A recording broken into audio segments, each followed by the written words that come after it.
शरणं गच्छ सर्वभावेन भारत तत्प्रसादात् परां शान्तिं स्थानं प्राप्स्यसि शाश्वतम्।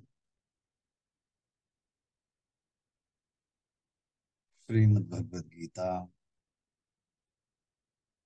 मोक्ष संन्यास योग 18वा अध्याय श्लोक क्रमांक 62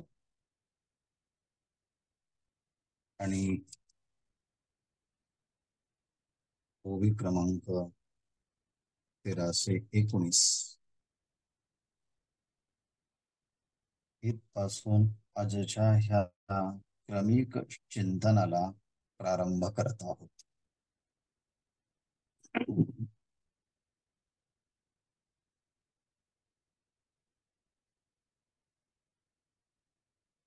ज्ञानेश्वरी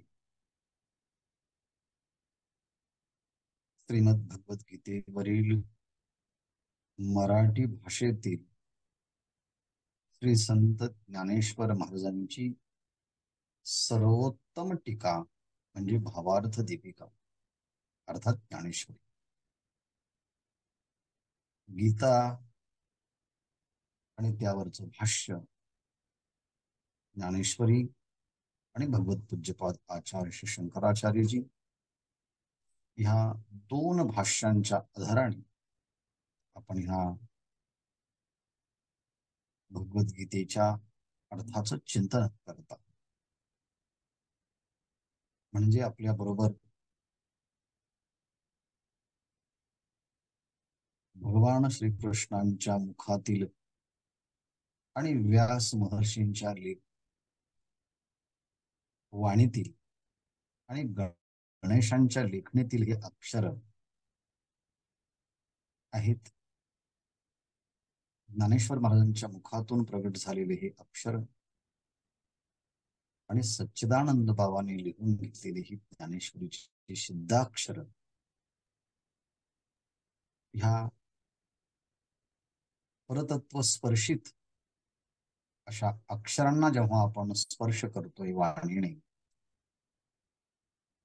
तेव्हा त्या वाणीलाही एक प्रकारची पवित्रता, मंगलता, पावनता, सुंदरताही प्राप्त होत असते। आणि त्या निमित्ताने आपली वाणी पवित्र होते, अंतःकरण पवित्र। अंतःकरण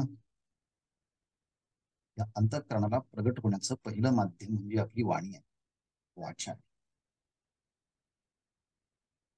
मुखातून बाहेर पडणारा शब्दच आपली सगळी ओळख सांगत असतो, आपला स्वभाव सांगत असतो।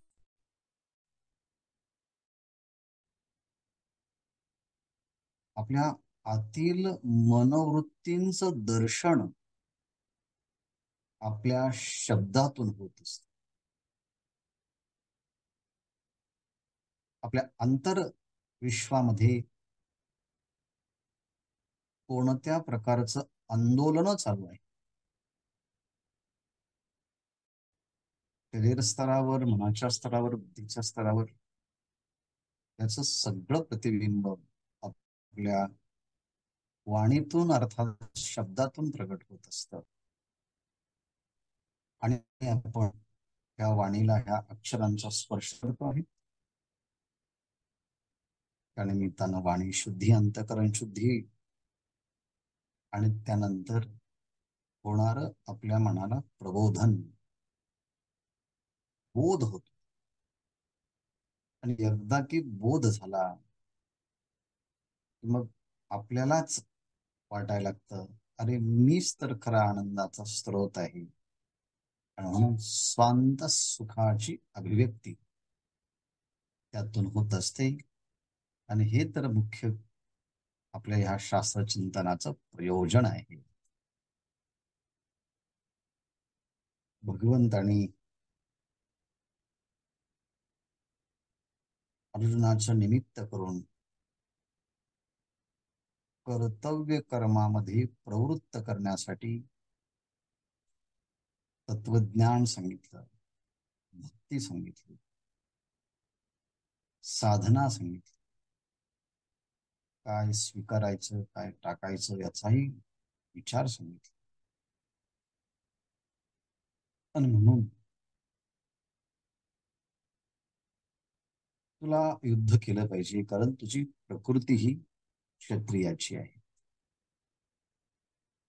आणि कोणीही प्रकृतीच्या विरोधात जाऊ शकत नाही. जी ज्याची प्रकृती ही ती त्याला तसं करण्याकरता प्रवृत्त करत असते. आणि तसं जर केलं गेलं तर मोठ्या संकटातून तू वाचशील, जर माझ्या म्हणण्याचा जर स्वीकार केला तर. माझा हा अनुभव जो उपदेश आहे तो उपदेश जर तू स्वीकारला तर मोठ्या संकटातून तू तरुण जाशील. मच्चित्त सर्व दुर्गाणी मत प्रसादात तरिष्यसि. भगवंताने सकारात्मक विधान. पण तू स्वतःच्या इंद्रियांना, मनाला, बुद्धीला प्राधान्य देऊन माझ्या म्हणजे भगवत वचनाला जर तू दुर्लक्षित केलं, ऐकलं नाही, तर तुझ्या अहंकारामुळे तू नष्ट होशील. अथ चेत्त्वमहंकारात न श्रोष्यसि विनंक्षसि. तू नष्ट होशील. माझं ऐकल्याने परम शांती, न ऐकल्याने विनाश. दुसराही भाग सांगितला, अहंकाराचा आश्रय करून तू जर म्हणशील नयोत्स्य इति मन्यसे, मी युद्ध करणार नाही असं जर तू म्हणत असशील तर मिथ्येश व्यवसाय असते. ते एषः मिथ्या व्यवसाय. तुझा तो निर्णय जो आहे ना तो मिथ्या आहे, निरर्थक आहे. कारण का? तू जरी म्हटला की मला युद्ध करायचं नाही, परंतु तुझा हा मिथ्या व्यवसाय हा खोटा निश्चय. कारण प्रकृती त्वाम नियोक्षती. प्रकृती तुला युद्ध करायला लावणार आहे, कारण तू तुझ्या स्वभावाने गुणाने बांधलेला आहे. स्वभावजेन कौंतेय निबद्धस्वेन कर्मणा. त्यामुळे कर्तुम नेच्छसी मोहात, मोहामुळे मी करणार नाही असं म्हणशील, परंतु करिष्यस्य वशोपि तत्. प्रकृतीच्या अवश होऊन, परवश होऊन तुला ते सगळं कर्म करावं लागेल. आणि ती प्रकृती देखील ईश्वराच्या अधीन आहे. म्हणून तू तुझा स्वभावानुसार पडलेली प्रकृती ही ईश्वराच्या स्वाधीन असल्यामुळे, परमात्मा हा सगळ्या गुणांचा साक्षी असल्यामुळे गुणानुसार प्रकृतीचं नियोजन करेल आणि तुला कर्म करावं. आणि तो परमात्मा फार लांब नाही, तो तुझ्या हृदयामध्येच आहे. ईश्वर सर्वभूतानां हृद्देशे अर्जुन तिष्ठति. सर्वभूतानां ईश्वरः हृद्देशः तिष्ठति. यच्च यावत प्राणीमात्रांच्या अंतःकरणामध्ये चैतन्याच्या रूपानं तो परमात्मा सगळ्यांच्या अंतःकरणामध्ये आहे. आणि मायया सर्वभूतानी भ्रामयन, आपल्या मायेच्या द्वारे सगळ्या प्राणीमात्रांना तो फिरवत असतो. कशाप्रमाणे? यंत्रारूढानी. यंत्रावरती आरूढ झालेला पुरुष जसं त्या यंत्राला म्हणजे कोणत्याही गाडीला वेगवेगळ्या ठिकाणी फिरवत असतो, तसं ह्या प्रकृतीला आणि ह्या प्रकृतीमध्ये असणारा जो काही गुण, त्यांचा स्वभाव, त्यांचे कर्म, यानुसार परमात्मा या प्रकृतीला फिरवत असतो. भ्रामयन सर्वभूतानि यंत्रारूढानि माया. असा जो परमात्मा आहे भगवान शेवटी सांगतात, अर्जुना, त्या परमात्म्याला तुला आता शरण गेलं पाहिजे. आणि म्हणून भगवद्गीतेचा मुख्य विषय काय आहे? वेगवेगळ्या मंडळींनी वेगवेगळा विषय सांगितला आहे. तर आजचा जो श्लोक आहे 62 क्रमांकाचा, त्या श्लोकानुसार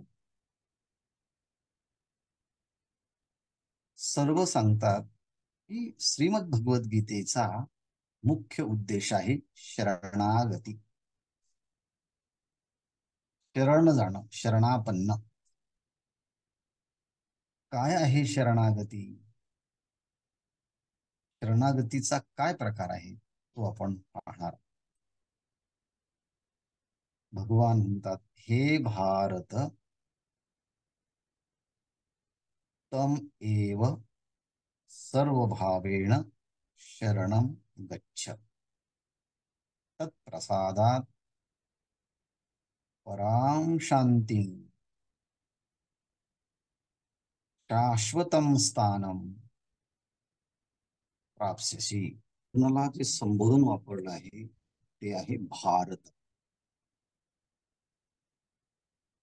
भारत शब्दाचा अनेकदा आपण अर्थ पाहिला आहे. भा म्हणजे प्रकाश, भा म्हणजे ज्ञान. आणि ज्ञान हे परमात्म्याचं स्वरूप आहे. परमात्मा सच्चिदानंद स्वरूप आहे.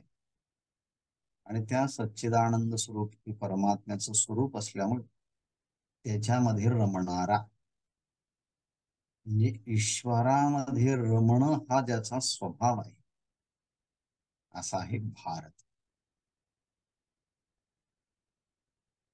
म्हणून हे भारत, तम एव, तम एव, एव ह्या शब्दाचा प्रयोग संस्कृत मध्ये एखाद्या विषयावरती जास्त भर देऊन बोलायचं असेल किंवा चकारात्मक बोलायचं असेल तेव्हा एव अशा शब्दाचा प्रयोग करत असतात. तम, तम एव, तम म्हणजे त्याला, त्याला म्हणजे कोणाला? तम एव ईश्वरम, तम एव ईश्वरम, त्या तुझ्या अंतःकरणामध्ये ईश्वर सर्वभूतानां हृद्देशे तिष्ठती, सर्वांच्या हृद्देशामध्ये अंतःकरणामध्ये चैतन्याच्या रूपाने असणारा जो परमात्मा आहे, आत्मतत्व आहे, त्या आत्मतत्वाला, आत्मतत्वालाच, तम एव, त्या आत्मतत्वालाच शरणं गच्छ, शरण जा.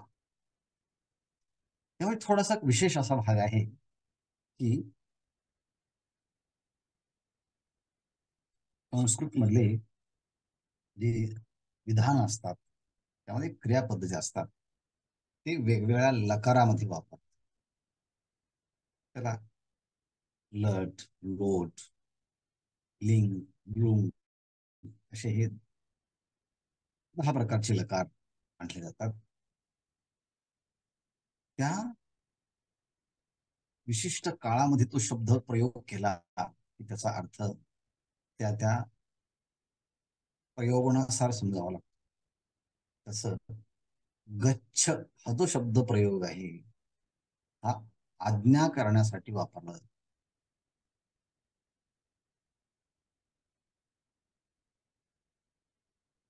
आज्ञार्थी आहे, आज्ञा करण्यासाठी.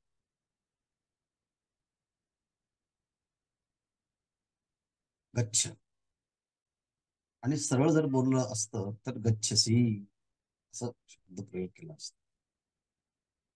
पण आता इथे आज्ञा करण्यासाठी आज्ञार्थ वाक्य केलं आहे. तम एव, त्या ईश्वरालाच, तम एव ईश्वरम, त्या ईश्वरालाच शरणम गच्छ, त्या परमात्म्यालाच शरण जा, ही आज्ञा केली. शरण जा म्हणताना आश्रय घे. कशा करता घ्यायचा आहे? संसार आरती हरणार्थम आश्रयम शरणम गच्छ. या संसारामध्ये जे काही दुःख आहे, यातना आहे, पीडा आहे, या सगळ्या संसार पीडेचं हरण करण्यासाठी तू काय कर? सर्व भावेन तम ईश्वरम शरणम गच्छ. त्या ईश्वराला शरण जा. कसं जा? सर्व भावेन, सर्वात्मना, सर्व प्रकारे.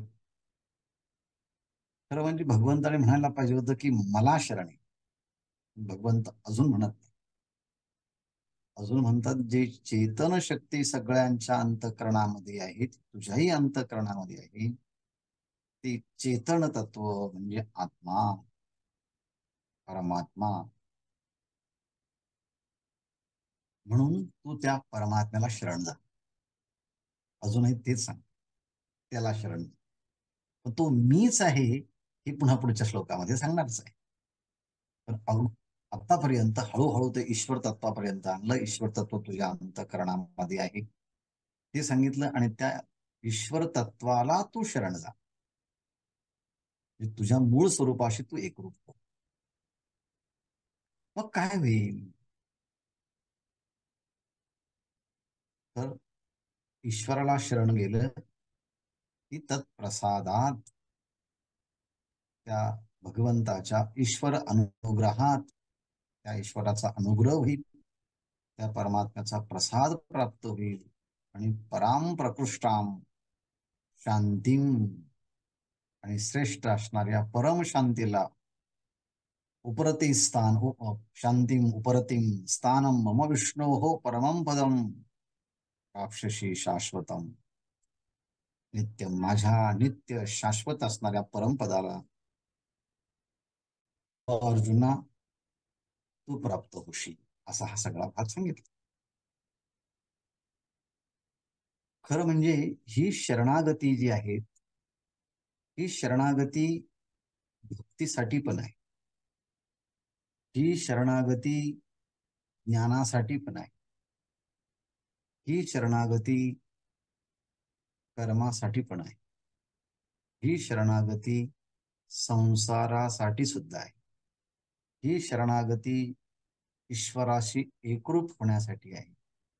हीच शरणागती स्वीकारून जर संसार केला, तर संसारातला जो काही सहजीवनाचा आनंद घेऊ इच्छिणारे गृहस्थाश्रमी मंडळी आहेत, त्यांनाही त्या आश्रमाचा योग्य प्रकारचा लाभ होऊ शकतो.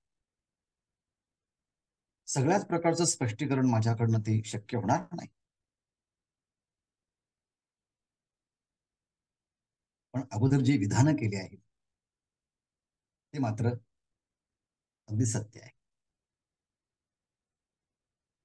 समर्पित झाल्याशिवाय, एकरूप झाल्याशिवाय एकतेचा आनंद घेता येत नाही. निर्मितीच होऊ शकत नाही, बोधाची होऊ शकत नाही, की भक्तीची होऊ शकत नाही, कसलीच होऊ शकत. निर्मितीसाठी समर्पण.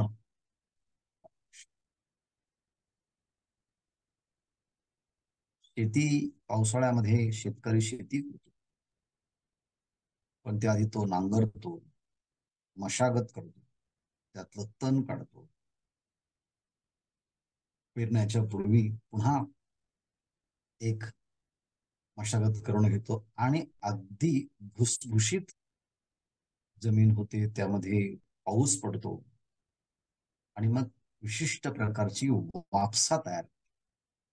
म्हणजे ती जमीन आता त्या बीजाला धारण करण्यासाठी पूर्णपणे आता तयार होते. आणि मग पाऊस पडून गेला आहे, आणि मग एक प्रकारचं ती योग्य वातावरण झालं, वापसा येणं म्हणतो. आणि अशा वेळेस बी टाकलं की ती जमीन त्या बीजाला आपल्या धारण करते. त्यातून मग नवीन असा कोंब जन्माला, अंकुर उत्पन्न. म्हणजेच बीज आणि भूमीलाही त्या ठिकाणी एकमेकाला सहयोग द्यावा लागतो. बीजाला आपलं अस्तित्व पूर्णपणे त्या भूमीशी समर्पित करावं लागतं आणि भूमीही त्याला आपल्यात स्वीकारते आणि मग नवीन अंकुर त्यातून उत्पन्न. हा जसा भूमीचा नेम आहे तसाच नेम संसारामध्ये, गृहस्थाश्रमामध्ये सुद्धा हाच नेम. तिथे सुद्धा सहजीवनाच्या प्रवासामध्ये प्रवास करताना स्वतःच अस्तित्व झोकून समर्पण व्हावं लागतं आणि दोघांनाही समर्पित व्हावं लागतं. एकाला समर्पण करून काही उपयोगाचं होत नाही. डिवोशन अँड डेडिकेशन हे म्युच्युअल असायला पाहिजे पूर्णपणे. आणि म्हणून जेव्हा स्वतःच स्वत्व जेव्हा विसरलं जातं तेव्हा तिथे एकमेकाचं समर्पण आणि त्या समर्पणामध्ये एकात्मतेचा अनुभव येतो. तिथे ऐक्याचा अनुभव येतो. शरीराच्या स्तरावरून मनाच्या स्तरावर येता येतं, मनाच्या स्तरावरून विचाराच्या स्तरावर येता येतं आणि विचाराच्या स्तरावरून स्वरूपाच्या स्तरापर्यंतही पोहोचता येत. आणि म्हणून स्वरूपाशी ऐक्यतेचा अनुभूतीसाठी ज्ञानेश्वर महाराजांनाही या पद्धतीचा दृष्टांत देऊन शरणागतीची अनुभूती जनासमोर अभिव्यक्त करावी. म्हणून समर्पणासाठी 6 गोष्टी लागतात. जिथे या 6 गोष्टी असेल तिथे समर्पण होऊ शकते. कोणत्या आहे 6 गोष्टी? एका एका वाक्यात सांगतो. ह्या 6 गोष्टी भक्तीसाठी पण आहेत आणि व्यवहारासाठी आहेत, गुरु शिष्याच्या संबंधासाठी आहेत, भक्त आणि देवाच्या संबंधासाठी आहे आणि जिथे जिथे संबंध आहेत त्या त्या संबंधासाठी. पहिला आहे अनुकूल्यस्य संकल्पः. काय आहे? अनुकूल्यस्य संकल्पः. ज्याला आपण शरण जाणार आहोत, ज्याला आपण जीवन समर्पित करणार आहोत, तो आपला आदर्श असतो, आयडियल असतो. तेव्हा त्याला, ज्याला आपण समर्पित व्हायचं आहे, त्याला काय आवडतं, त्याची काय इच्छा आहे, त्याची काय मनोभूमिका आहे, त्याची काय मनोवृत्ती आहे.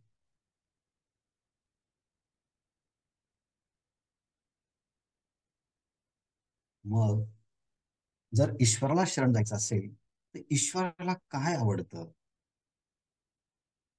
ईश्वराला जे जे आवडतं तसं तसं आपण करणं म्हणजे त्या ईश्वराच्या अनुकूल आपल्या मनातला संकल्प झाला, आपल्या मनातली कल्पना, आपल्या मनातला विचार झाला. कुटुंबात नाही म्हणत का त्यांना ही भाजी आवडते, मला माहिती असल्यामुळे गृहिणी म्हणते मी हीच भाजी करते. या कपड्याचा रंग आवडतो म्हणून त्यांना मी ही कपडेच देते. त्यांना हे फळ आवडतं म्हणून त्यांना मी हेच. त्यांना एकांतात निसर्गात जावं लागतं म्हणून मला माहिती. आपल्या प्रिय व्यक्तीला जे आवडतं तशा प्रकारचं आपल्या मनातला संकल्प असला, मी तसंच करणार, त्याला म्हणायचं अनुकूल्यस्य संकल्प. समर्पणातला पहिला पैलू. दुसरा पैलू आहे प्रातिकुल्यस्य वर्जनम. प्रातिकुल्यस्य वर्जनम म्हणजे जे आपल्या परमात्म्याला, गुरुला किंवा कुटुंबातलं घेतलं तर कोणाकडून संबंध लावायचा तो आपण लावू शकतो. पत्नीकडून लावला तर आपल्या पतीला जे आवडत नाही, ज्याच्याविषयी राग येतो, अशा गोष्टी करायच्या नाही. देवाला जे आवडत नाही त्या गोष्टी करायच्या, आणि जे आवडतं ते करायचे. आवडे देवासी ऐका तो प्रकार, नामाचा उच्चार रात्रंदिवस. हे आवडतं ना, मग ते. प्रातिकुल्यस्य वर्जनम, देवाला जे आवडत नाही ते करायचं नाही. मग ते आपण आपल्या जीवनातून काढून टाकायचं. गुरूंना हे आवडत नाही ना, मग आपण ते करायचं. माझ्या देवाला हे आवडत नाही ना, मग मी सुद्धा करणार. आम्ही ज्या परंपरेत राहतो, ज्या विचारधारेमध्ये राहतो, त्या विचारधारेला अनुकूल आपलं असलं पाहिजे. विचारधारेला हे नको असं असेल तर ते आपण करायचं नाही. प्रातिकुल्यस्य वर्जन. अनुकूल्यस्य संकल्पा, प्रातिकुल्यस्य वर्जनम. आणि तिसरं आहे रक्षस्यति. रक्षस्यति किती विश्वास. कोणतंही संकट येऊ द्या, कोणत्याही अडचणी येऊ द्या, कोणत्याही समस्या येऊ द्या, मी जर त्या ईश्वराला समर्पित असेल तर कितीही मोठ्या संकट आले तर त्या संकटातून तो परमात्मा मला माझं रक्षण करणार आहे. आता मागच्या श्लोकात सांगितलं ना, मत प्रसादात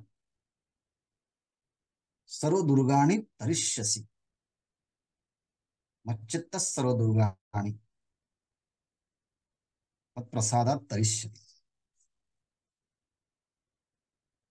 मच्चित्त सर्व दुर्गाणी, माझ्या ठिकाणी चित्त दिलं तर मत प्रसादात तरिष्यसी. सर्व दुर्गाणी मत प्रसादात तरिष्यसी. माझ्या कृपा प्रसादातून सगळ्या संकटातून तू तरुण जाशील.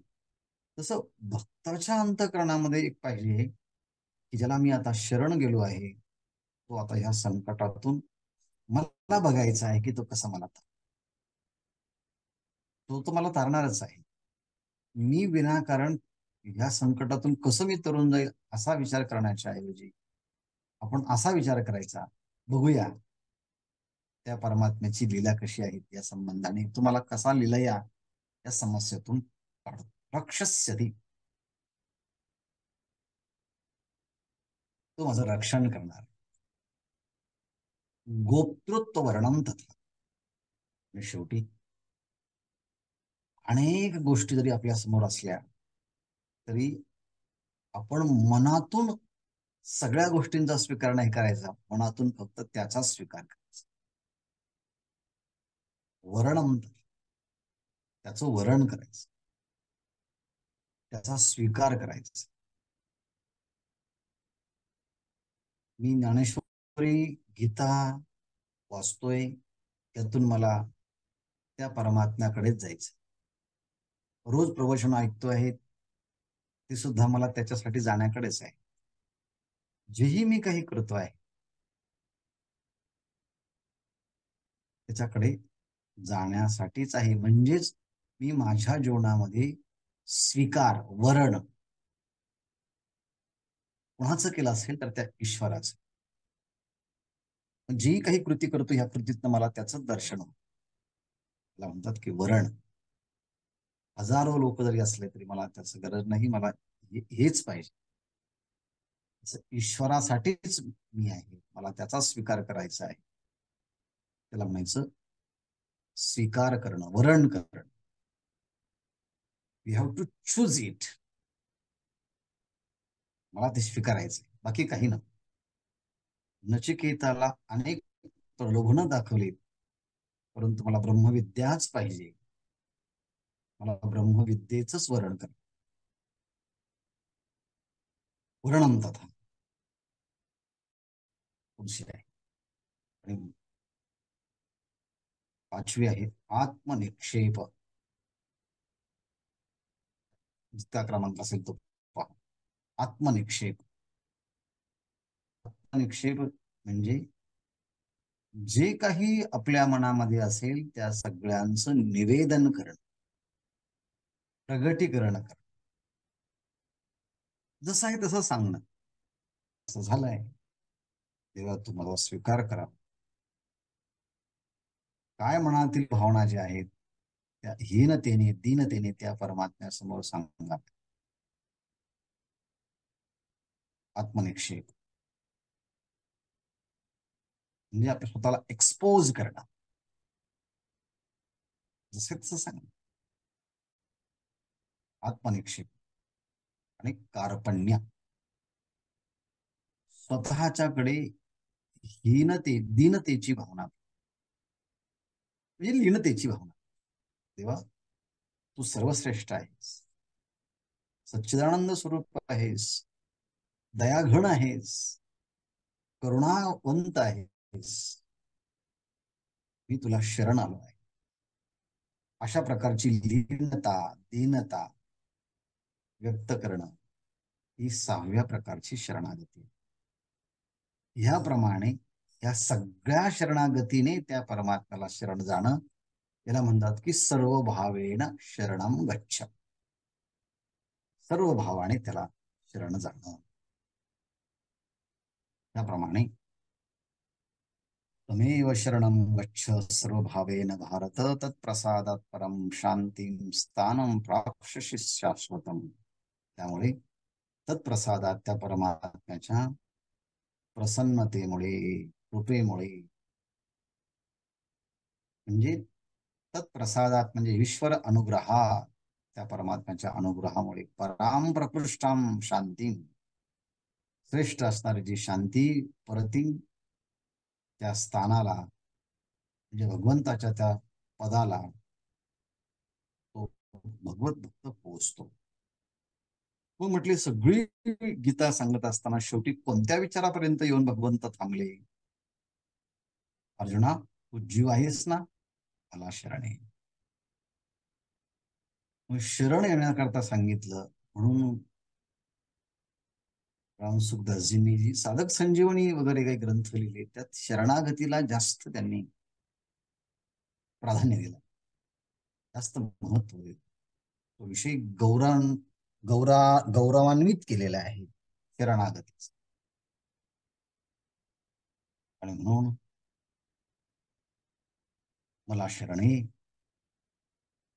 तू शाश्वतम स्थानम प्राप्स्यसि. शाश्वत अशा पदाला स्थानाला प्राप्त होशील असा विचार शंकराचार्यांनी मांडला. आता शरणागतीचा भूमिका सर्व भावेनं म्हणत असताना भगवंताच्या बरोबर माऊलींनी कशी मांडली ती पाहूया. तया अहम वाचा चित्त अंग देवोनिया शरणरिग मभो दधी का गांग रिघाले जैसे. माऊलींनी शरणागती सांगत असताना मूळ वाक्य आहे देवोनिया शरणरिग. शरणरिग म्हणजे शरण जा, शरणरिग म्हणजे प्रवेश कर, शरण जा अशा. शरणरिग शरण जा. पण कसं जा. देवोनिया हे अगोदर मला दे आणि ते दिल्यानंतर मग शरण ये. शरणरिग काय द्यायचं आहे. द्यायचं आहे म्हटले तया. तया म्हणजे कोणाला. तम एव ईश्वरम. त्या ईश्वरालाच, त्या परमात्म्याला तया अहम वाचा चित्त अंग देवोनिया. शरणागती करण्याच्या अगोदर त्या परमात्म्याला हे द्यायचं. काय द्यायचं आहे? अहम द्यायचं. अहम द्यायचं. अहम तर प्रत्येकाच्याच हृदयामध्ये आहे. सर्वांच्या हृदय देशी मी अमुका आहे ऐशी, जी बुद्धी स्फुरे अहर्निशी ते वस्तुगामी. मी म्हणून सर्व हाक मारल्यानंतर ओ देतात. मी परमात्मा. तो जो मी आहे प्रत्येक जीवाचा, तो प्रत्येक जीवाचा मी अनात्म वस्तूला चिटकलेला आहे. मी म्हणजे इंद्रिय. मी म्हणजे बुद्धी किंवा माझे बुद्धीचे विचार. मी म्हणजे मन किंवा मनातल्या भावना. मी देहाला समजतो. देहासंबंधाने असणाऱ्या, देहांतर्गत असणाऱ्या वेगळ्या अवयवांना तो मी समजतो. म्हणजे आपला मी देहावरती चिटकलेला आहे. संता संगे वसता योग ज्ञानी पैसता गुरुचरण उपासिता वैराग्यशी येण्याची सत्कर्मे अशेष अज्ञान विरमी. अशेष अज्ञान विरमी जयाचे अहम विश्रामे आत्मरूपी. परंतु संतांच्या सहवासामध्ये जो अहम आहे अनात्मा देहावरचा तो काढून आत्मस्वरूपाच्या ठिकाणी तो स्थापित करायचो तो मी. म्हणून पहिल्यांदा अहम देवोनी शरणरे. स्वतःचा अहंकार जो आहे, देहालाच मी म्हणण्याची जी काही तादात्म्य आहे ते सोडून मला शरण आहे. अहम. दुसरा आहे वाचा. वाणीचं वर्णन आपण सकाळपासून पाहता, सर्व प्रस्तावनेमध्ये पण पाहिलंय. परमात्म्याचं वर्णन करायचं म्हणजे कशाचं वर्णन करायचं? परमात्म्याच्या रूपाचं वर्णन, परमात्म्याच्या स्वरूपाचं वर्णन, परमात्म्याच्या प्रभावाचं वर्णन, परमात्म्याच्या लीलेचं वर्णन, परमात्म्याच्या धामाचं वर्णन, परमात्म्याच्या नामाचं वर्णन, परमात्म्याच्या स्वरूप स्थितीचं वर्णन. म्हणजे वाणीला परमात्म्यालाच वाहून टाकणं. वाही रंगी टाळी नाचे नवदास, घेई घेई माझे वाचे गोड नाम.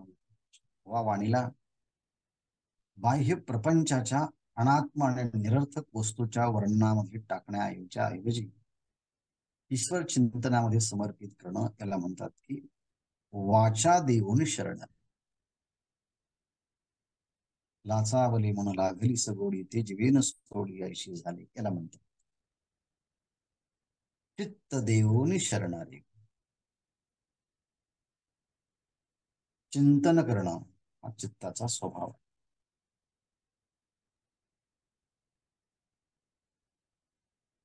म्हणून बाहेरून व्यक्ती कसा दिसतो त्याही पेक्षा आतून त्याचं चिंतन काय कशाचं चाललेलं आहे ते अतिशय महत्वाचं. म्हणून चित्ताच्या चिंतनाचा विषय सुद्धा परमात्म्यालाच देऊन टाकावं. चित्त देऊन या शरणारी. राहिलं आता अंग. चित्ताने पुन्हा त्या परमात्म्याचं चिंतन करणं, मनन करणं, ध्यान करणं, अनुसंधान ठेवणं आणि अंग देऊन शरणारी. हे सगळे जे सगळे प्रकार शेतीच्या विषयी आहे, सहजीवनाच्या विषयी आहे, भक्ताच्या जीवनाच्या विषयी आहे, अध्यात्माच्या विषयी आहे. शरणागती असल्याशिवाय आता नेहमीच मी रोजच आपल्या प्रवचनामध्ये वैद्यकीय क्षेत्रातला काही ना काही दृष्टांत येतो आजही. बघा, जेव्हा इंजेक्शन द्यायचं असेल तेव्हा इंजेक्शन देण्याच्या अगोदरच ते नर्स वगैरे जे आहेत इंजेक्शन त्यामध्ये औषध भरतात आणि आपल्या कंबरेवरती देण्याकरता येतात. ते द्यायच्या अगोदरच आपलं अंग लगेच असं हे होतं, नको म्हणजे अजून आपण स्वतःला रिझर्व ठेवतो, ओढून घेतो. तेव्हा ते डॉक्टर किंवा नर्स म्हणते, नाही नाही, मोकळं सोडा, रिलीव्ह करा. म्हणजे यू हॅव टू सरेंडर, सोडून द्या अंग. तुम्हाला बरं व्हायचं आहे ना, मग स्वतःला च्या शरीरामध्ये झालेल्या रोगाला बाहेर काढण्यासाठी औषधाला आतमध्ये घेताना सुद्धा तुम्हाला शरीर आमच्यासाठी मोकळं करून द्या, वेगळं ठेवून तुम्हाला करता येणार. म्हणजे शरीर तिथे सुद्धा डॉक्टरांना शरीर द्यावं लागतं. कारण बाबा घ्या, आता आता हे आहे. आणि रोग्याला सुद्धा स्वतःला तो काही जरी समजत असला, पण एकदा की ऑपरेशन थिएटर मध्ये गेला की त्यांनी हात करावे लागतात. I am surrender, I am surrendering to you. मी तुम्हाला आता शरण आलो आहोत, हे शरीर काय करायचं ते करा, असं म्हणावं लागतं. मग काय, अंग देवोनी शरण, अंग द्यायचंय म्हणजेच या हाताने भगवंताची पूजा करायची, त्याला स्नान घालायचं, त्याला गंध लावायचा, त्याला पंचारती उद्बत्तीने ओवाळायचं आहे, षोडोपचार पूजा करायची. अर्थात त्या अंगा शरीराचा उपयोग फुलं आणण्यासाठी, पुष्प देण्यासाठी हे करायचं. म्हणजे अंग देऊन शरण, म्हणजे शरण जाताना सर्व भावेन ह्या शब्दाचा प्रयोग करत असताना, सर्व भावाने म्हणजे कशाने, अहम म्हणजे स्वतःचा अहम देणं, इगो देणं, वाचा देणं, चित्त देणं, अंग देऊन शरण, हे सगळं शरण द्यायचं आणि मग शरण जायचं. म्हणजे स्वतःचं अस्तित्वच काही ठेवायचं. कशाप्रमाणे, जैसे जैसे का गांग मोहो दधी रिखारे.